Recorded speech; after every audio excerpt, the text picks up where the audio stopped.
আপনারা জানেন যে 13 তারিখকে সামনে রেখে আওয়ামী লীগ তাদের এক ধরনের ডিস্ট্রাকটিভ এবং ভায়োলেন্ট অ্যাক্টিভিটিস করার চেষ্টা করছে। তো আমাদের পুলিশ সারা দেশেই অ্যালার্ট আছে এবং যথাবিহিত তারা অ্যাকশনে যাচ্ছে। এবং আপনারা জানেন যে তারা এই পর্যন্ত 7টি বাসে তারা আগুন দিয়েছে। হ্যাঁ, আমরা সাসপেক্ট করছি এটা আওয়ামী লীগেরই লোক। আমরা ইনভেস্টিগেট করছি, বাট সোফার আমাদের সাসপিশন হচ্ছে এটা আওয়ামী লীগের বা আওয়ামী লীগ এবং তার অঙ্গ সংগঠনের লোকরা করছে। তার মধ্যে একজনকে হাতে নাতে ডেমরায় আগুন দিতে গিয়েছিলেন, তাকে একজনকে আমরা হাতে নাতে পুলিশ অ্যারেস্ট করেছে, তার বাড়ি গোপালগঞ্জে। আর এছাড়া আপনি জানেন খুবই একটা মর্মান্তিক একটা ঘটনা ঘটেছে ময়মনসিংহে। একজন আমরা নিউজে দেখছি, আমি পুলিশের সাথে কথা বলি না, আমি জাস্ট এখন টিভির একটা নিউজে দেখলাম যে একজন ঘুমন্ত চালক নিহত হয়েছেন বাসে আগুন দেওয়ার কারণে। আমরা এগুলো প্রত্যেকটা ইনসিডেন্টই খুব সিরিয়াসলি পুলিশ ইনভেস্টিগেট করছে, বাট এগুলোর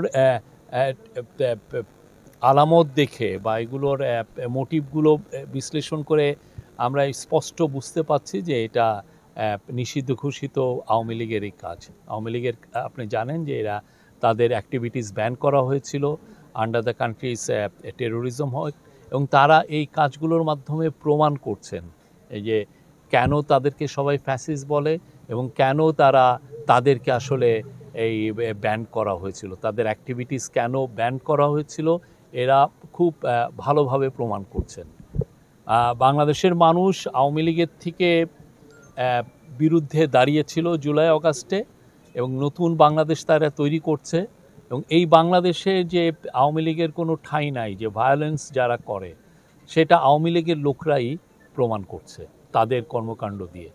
আর গত 24 ঘন্টায় মোট ঢাকা মেট্রোপলিটন পুলিশ আমাদেরকে জানিয়েছে যে 40 জনের মতো অ্যারেস্ট হয়েছেন। আমরা যাদেরকে কোনো ক্রিমিনাল অ্যাক্টিভিটিসে পুলিশ যাদেরকে দেখছে তাদেরকে অ্যারেস্ট করছে। দুইটা ঘটনা আছে, একটা ঘটনায় পুলিশকে লক্ষ্য করে ককটেল মেরেছে, আর একটা ঘটনায়ও পুলিশকে একটা ককটেল মেরেছে। আমাদের পুলিশের ধারণা এটা আসলে পুলিশকে লক্ষ্য করেই মেরেছিল। তো এগুলো প্রত্যেকটা ঘটনায় চুলচেরা বিশ্লেষণ করা হচ্ছে এবং যারা যারা এগুলোর সাথে জড়িত সবাইকেই পুলিশ অ্যারেস্ট করবে এবং তাদের বিরুদ্ধে বাংলাদেশের আইনে যে ব্যবস্থা আছে সে ব্যবস্থা নেওয়া হবে। ইলেকশন তার সময় মতো ফেব্রুয়ারির প্রথমার্ধে হবে।